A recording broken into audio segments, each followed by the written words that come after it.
Hello, everybody. Buddy with Midland, Texas. I got some sad news for you. I'm giving up. And I'm gonna go ahead and I thought about it, and I'm just tired of it. I'm gonna throw the towel in. I'm gonna sell this home.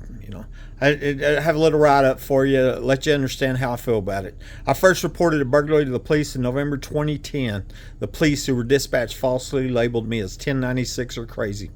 My second call for a burglary was in January 2011, and this time I was called 1096.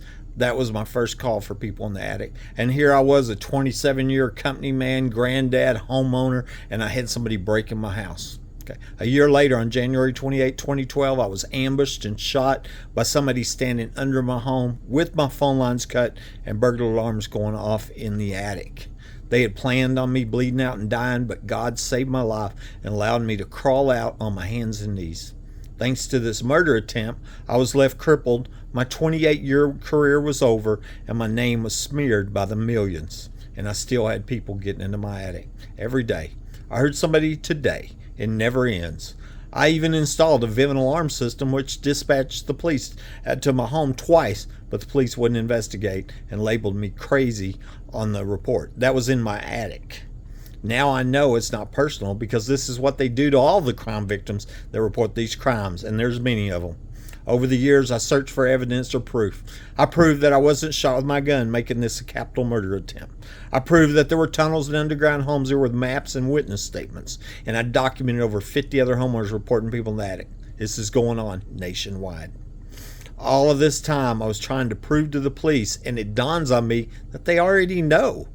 This isn't a proof problem. This is a corruption problem, and it looks like it will never end. For this reason, I'm giving up, and I'll agree to sell my home. I understand the danger of this too. The last owner put this home up for sale, and he was dead 2 weeks later.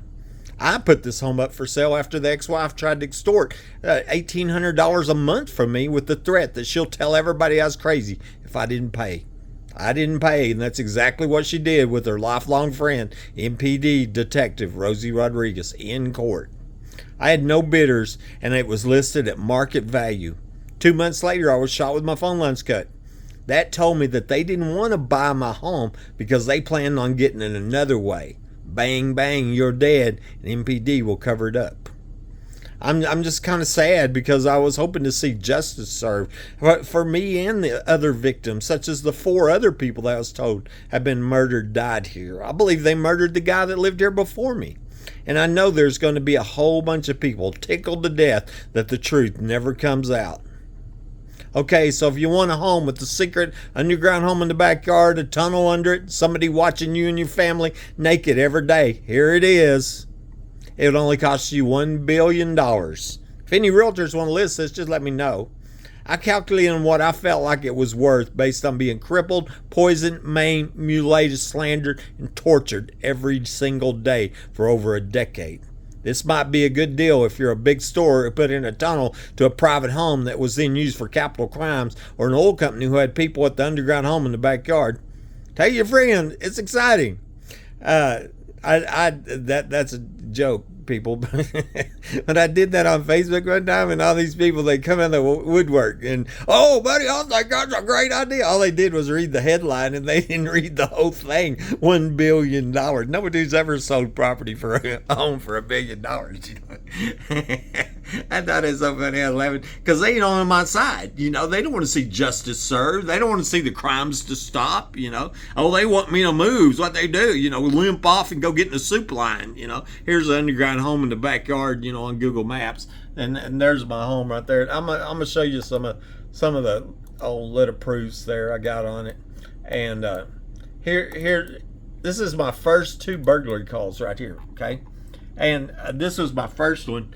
And that was in November 9th, 2010, and ran out the sliding door, and it was Corson, Tony Corson. They promoted him to be over internal affairs, and right off the bat, nothing going on here. Complainant possible 1096. They were already setting me up, and probably to set me up to murder me, maybe, Here, January 8th, 2011, a couple months later, can hear the noises, so he blocked the attic. Complainant is holding his 9mm in a closet with a shotgun. I was scared to death. People breaking my house. Once again, Corson person's there, and complain at 1096. And that's what they do to all the crime victims. I figured out that it's an organized crime, and that's the modus operandi. Okay. Here, when I come down here, I got a 25-year service award right there. 25 years. I just moved here in 2008, 25 years, and they're just looking at me, licking their lips, Here's me crawling out. And what I did, I laid over the 911 call on top of it. There's a 911. And see what was happening. The only reason I crawled out is because they stole my cell phone, disconnected my phone line, and shot me. I want to show you something else. Watch the headlights on the car. I'm gonna play it one more time. Watch the headlights. Okay, here we go. They're on. I scream. They go off. Somebody was sitting in my car. Okay, ain't that crazy? Okay, here's the people in the attic stories.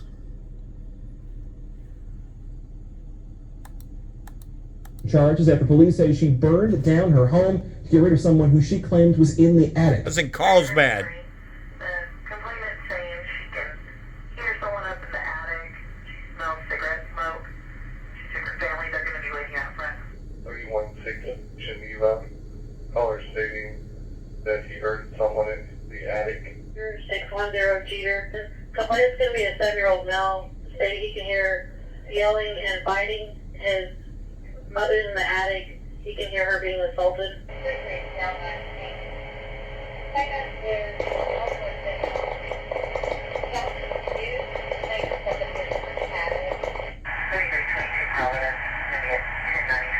$10.96. They called her crazy. Wasn't even come over there yet. That's what I told you. They do that to all the crime victims. It's a racket. It's a crime. It's organized crime. And here's a list of the addresses. And that's what I was telling you that I found out. Okay, here's the Vivint alarm system I installed in my attic. I recorded this. Yeah, it was an alarm, and I believe it to be a valid alarm because I get a lot of valid alarms.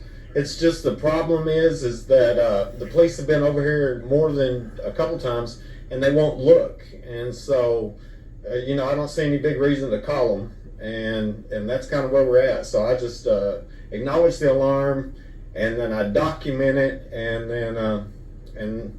then we just put it back in service. I'm sorry, sir, for the trouble. So you don't want a police dispatch? No, like I said, they've been here more than once, and they won't look. I have that recorded on audio, and so if they're not going to look, it doesn't matter for them to come over. I just document it. Okay, and then it actually, went off a couple times, and then I got a letter from the city telling me that they were going to fine me for false alarms, and the police would come over and they wouldn't even look. They refused to look. Here's this guy smeared my name. If you Google my name, you'll find this video, and this guy made a video seen by 2.5 million people calling me crazy. We're just going to watch a couple of seconds. January 2019, this guy makes a video on YouTube called Muddy Web and the Disturbing Tunnels Under Texas. That chapter had 2.5 million views, and here's what he said. I'm going to show you. Muddy Web's insanity diarrhea that he spews on his YouTube. As far as I'm concerned, that was to cover up the capital crimes here, and I think you ought to be charged for it. I really do. The buildings underground that he was talking about, it was not 1 million. It was actually 4, and they're actually homes. That are underground? 3-bedroom. Yes, they're 3-bedroom homes. Well, see, it ain't my word against her word. And here I found it on Google Maps, and then I documented Tisha telling me that's where the old show parties were going on in the underground homes. Jessica said, more than one girl been murder raped down there, Here's the tunnel coming from the back of Home Depot. I had somebody from tell me they worked at Home Depot, confirmed tunnels were there today. Okay, here's the police report that proved that 5 police were under my home on the night that I'm shot from under my home. Davis, Dickey, Chatwell, Angel, and Hale. Okay, here's from Homeland Security. This is the text message. I simply asked you why you wouldn't consider selling your home if you continue to feel threatened there, and I showed him a human trafficking murder tunnel, and he's trying to get me to sell my home. I bet he'll be happy about this one. Here's the proof showing I wasn't shot with my gun. The pellets were 2.5 sizes different. and here's the 4 people murdered here. That's what Packover told me. That's what's going on. Buddy with Midland.